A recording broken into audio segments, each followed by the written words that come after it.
Hey there, I am Danielle, a graphic designer and Canva certified creative.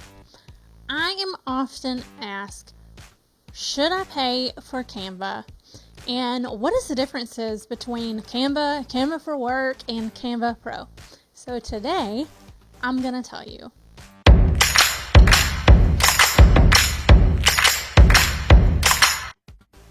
Before we do that, be sure to give this video a thumbs up, a like, subscribe, do whatever you can do on the platform you're viewing this on to make sure you can stay up to date on all my design tips and Canva updates. Plus, it lets me know that you found this video helpful and it lets me know what to do more of or what to do less of.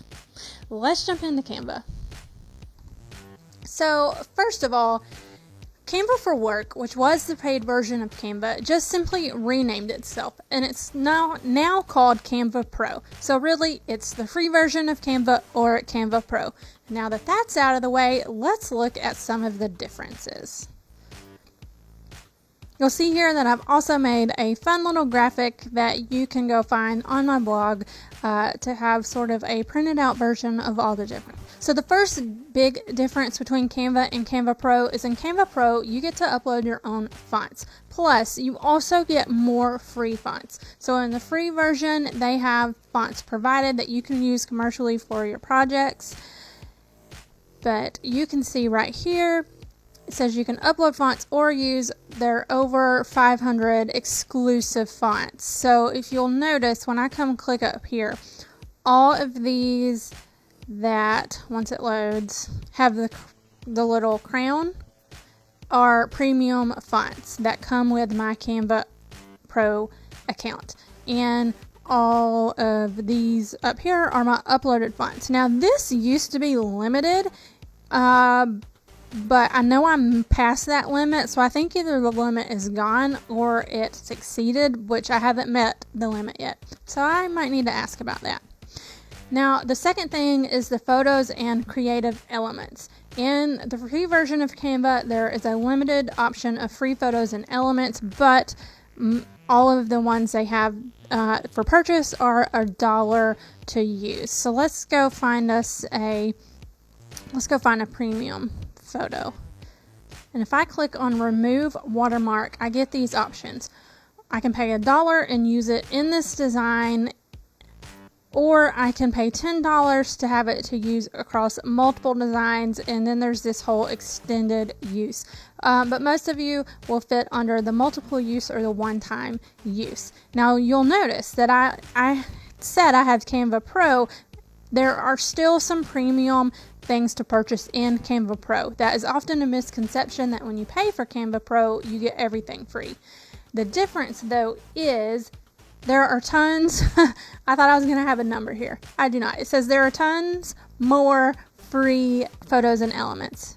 Well, let's go back to our little crown here, and you can see that with the Photos Pro, there are over 2 million photos, and there are over 500,000 premium elements. So those are in addition to what is already available in the free version of Canva. The third thing is folders. In the free version of Canva, you get 3 regular folders to organize designs in. Now I say regular because in Canva Pro, you also can create folders for your uploaded photos and things like that. A new update is now that you can have mixed folders, meaning that I can have a folder with my design and all of the photos and elements that I need to be associated with that design. So I can have it all in one place, and you get an unlimited number of folders.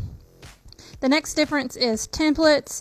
Canva has some great free templates, and you can see here it's just a matter of getting more templates in Canva Pro. The branding options. In the free version of Canva, you can save 3 brand colors, which is this area here. But in Canva Pro, you get unlimited number of colors, and you can save multiple color palettes, as well as uploading your own fonts and your logos. Now, I do have a workaround for the branding to set up your free version a little bit better with your branding because most likely you have more than 3 colors. I do not have a workaround for the fonts, but I have a workaround for saving more colors in the free version. The next difference, and this is a really fun one, is in Canva Pro, you can create animated GIFs and videos. So what I mean by that is, well, you probably know what I mean, but I created this little thing for my website and I animated it. So if I come here to publish, do show more, I can click on animation and you'll see the preview happening up here.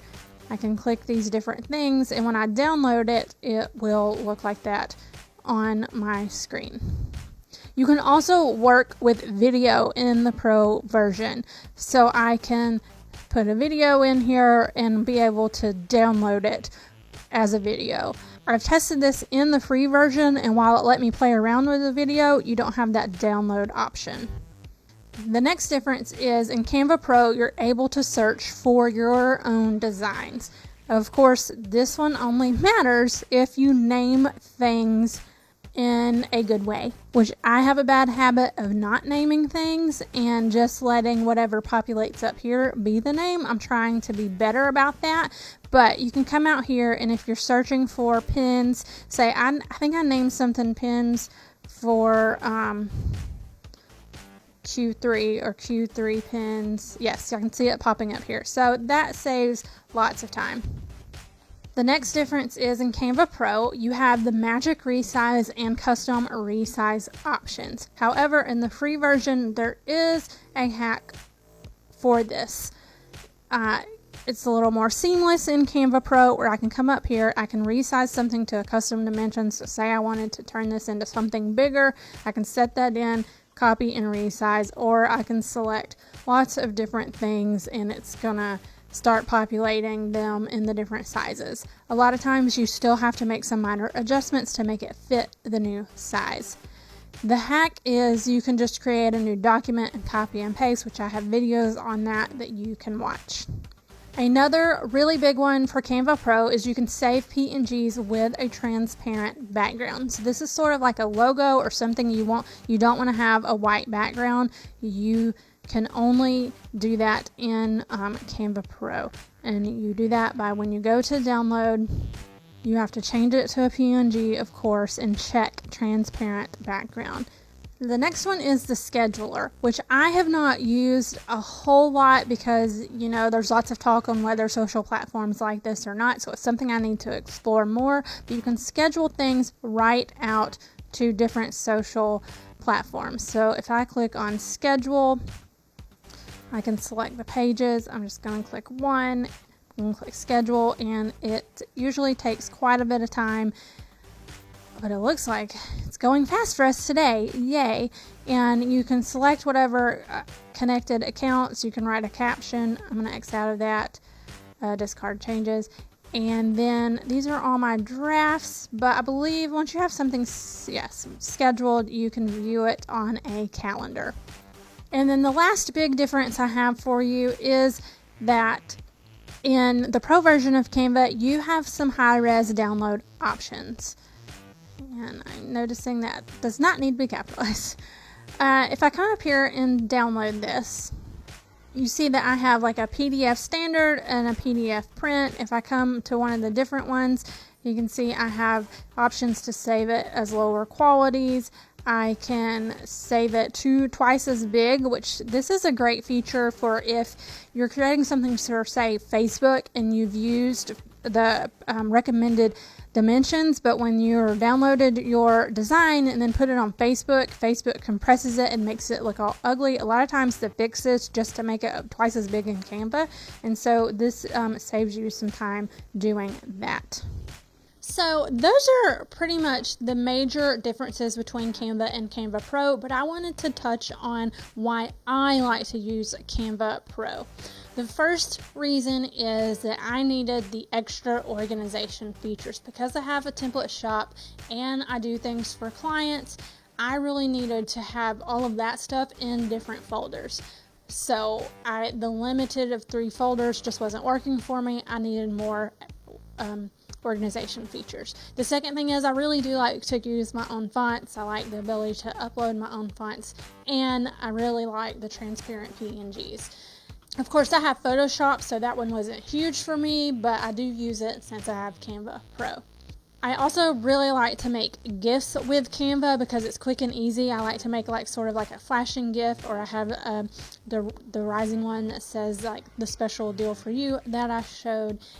And lastly, since I work with multiple clients, I like to have multiple different branding templates set up with their different color palettes arranged by the brand it is. Whether or not subscribing to Canva Pro is worth it for you and your business really just comes down to what you need and if you need some of these pro features. You can really do a lot with the free version of Canva. You can make all of your graphics and use the Canva fonts, or find Canva fonts that looks close enough to your brand fonts. I think that's totally okay. And create the graphics you need. So it really just comes down to if you want these extra features. Hold up, it's Kate. I'm popping back on to add a thought I had while I was editing. If you find yourself using a lot of these hacks often, or think some of these features might not be a huge deal, in the end, Canva Pro can save time. Their features are definitely more streamlined than a hack. And if you're working in Canva every day like I am, those seconds add up to minutes, add up to hours shaved off of your week. So if you find yourself using a lot of the hacks and workarounds and it's within your budget, I would definitely consider subscribing to Canva Pro. Back to the video. Please let me know if you have any questions about the differences between Canva and Canva Pro. Drop that in the comments below. I'm happy to answer those and to talk about whether I think Canva Pro is a good fit for your business or not.